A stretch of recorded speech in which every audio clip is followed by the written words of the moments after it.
yen luhung betalopo kurang kuling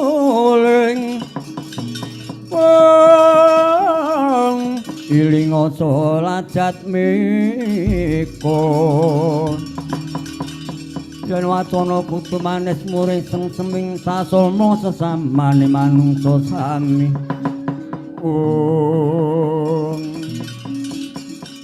nuwun mangke Bapak Kyai Dalang kula ingkang suwun Bapak Kyai Dalang nggih Pak Kyai Dalang kula ingkang suwun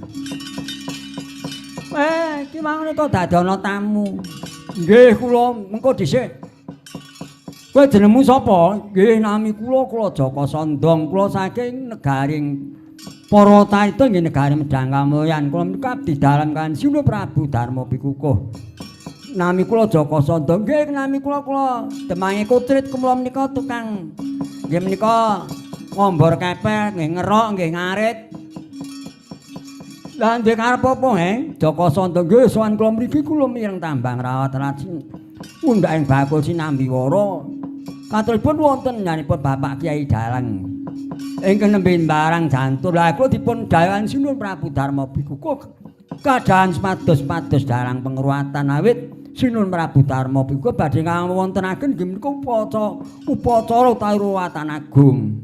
Oh ngono nggih. Lah nek kowe arep golek dalang pengruatan iki dalangku Kyai Dalang Kandha Buwana. Lah mah kleresan.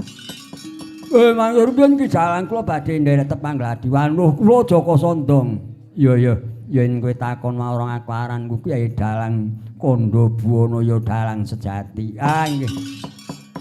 Duwe karep apa mara tumrap matur Joko Sondong. Nggih kula dipun utus Sinun Prabu Darma Pikukuh paduka dipun atur rawuh dhateng negaring Medang Kamulyan. Awit Sinun Prabu Darma Pikukuh badhe ngawontenaken pengruatan utawi upacara agung-agungan. Ya yen mengkono sak karepmu. Lah kinten tanggapanipun pinten? Wis kowe ora perlu takon tanggapan. Dalang penguratan ora kena dinyang, sak unine dalang kudu dinut. Wah, mengko gek kathah ora.